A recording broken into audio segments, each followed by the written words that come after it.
It's well known that many of our viewers often get nostalgic about the good old days. Well, back in 1999, 26 years ago, Farmweek went to Houston, Mississippi for the Flywheelers Festival. What is that, you ask? It's the wheel deal. Here's that story, and we pick up with the original intro on June 3rd, 1999 by former Farmweek anchor Artis Ford. Well, you hear a lot of talk these days about the end of the century approaching as well as the millennium. Well, now it's an understatement to say that agriculture has changed in that time. There's a group in Mississippi that's working to make sure that the relics of our agricultural and rural past will be around in the next century. Members of the Mississippi Valley Flywheelers Association collect, restore, and exhibit antique farm equipment. They gather in Houston in April and September of each year to let future generations know what the good old days were really like. Farmweek visited the Flywheelers at their April show. To see them is impressive, but to truly experience them, you have to hear them. They're called flywheel engines, the name coming from the heavy flywheels that make them run. In the early part of the 20th century, they helped to modernize farms and businesses as American agriculture moved from manpower and animal power to mechanical might. A lot of the old fellers, they get a kick out of it. They say, well, man, my dad had one of these, and I learned how to plow on one of those, and it just goes on, and that's what we're in it for. I guess it's like collecting matchbooks or Barbie dolls or whatever you happen to collect. You can't get enough of them once you get started. In addition to flywheel engines, the Mississippi Valley Flywheelers Association devotes itself to the preservation of other historic agricultural equipment like tractors and farm implements. The association holds flywheel festivals on the last weekends of April and September in Houston, Mississippi. The events give the association's members a chance to pass on the history they've learned to children and adults. The festivals attract up to 25,000 visitors and exhibitors from 10 to 15 states. Besides the antique farm equipment, there's also an arts and crafts fair and a play area for children. In spite of their size and weight, the gasoline and kerosene-fueled engines develop a small amount of power by today's standards. For example, this 1917 Hercules 600-pound engine generates 1.5 horsepower. The metal flywheels provide the momentum to keep the engine in motion between the times the single-cylinder fires. Every engine has a flywheel of some kind. You may not necessarily see it, which you don't now in cars and trucks and so forth, but it's still there.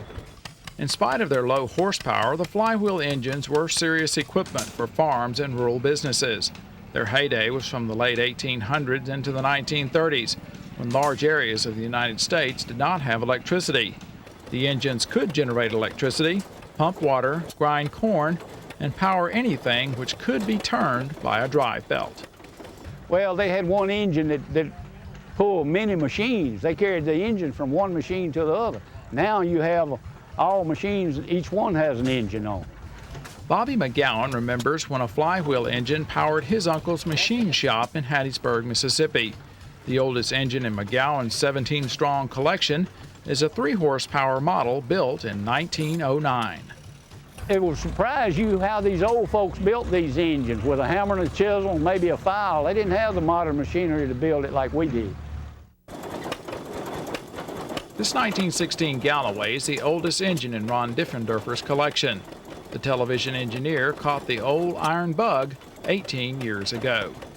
They're just a whole lot of fun to play with. They're a lot of work to get them rebuilt because usually they're pretty old. They're 50, 60, sometimes 80 years old. But I just get some kind of fascination out of that simple machinery operating. They didn't have electric back in those days on the rural areas and even in towns. So they'd have a gasoline engine on the wash machine, and they'd have a big long extension pipe which they'd run outside. They'd run the engine inside, washing the clothes, and the exhaust would go outside. Francis Verner says if you wanted a Maytag brand clothes washer in those days, it came with a 2-cycle engine. With attachments, you could do more with it than clean clothes. Maytag was very large in the manufacturing business. They made a wash machine, and it didn't only wash clothes, The Maytag ground corn, it ground meat, it washed clothes. It had all sorts of attachments that went with it. The owners and restorers of the antique tractors on display love their equipment as much as the Flywheelers. It may be romantic to long for the good old days, but one has to remember farming was just as difficult a business when these tractors were new as it is now. They have a beauty, however, that can't help but evoke pleasant memories for those who remember when these machines were a part of everyday life.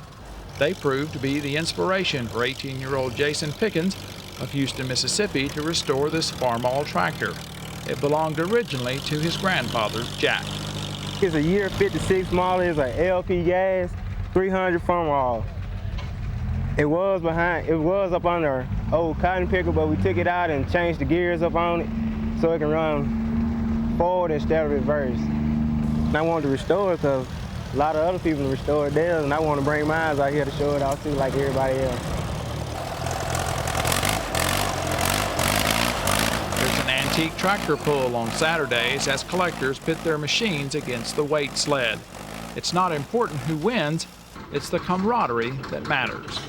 We come all the way from east of St. Louis, Missouri, which is in Belleville, Illinois, to this show because we love the people down here. The hospitality is fantastic, and you have a good crowd of people coming through. It's a real close-knit group. You know, these people care about one another and enjoy being around one another. And that's one of the important things with our hobby is it's truly a social event at one of these shows for people who exhibit. Believe it or not, the Flywheelers still exist, and they're still putting on 2 festivals a year. Zach was in Houston, Mississippi recently, and he'll have that story for you shortly.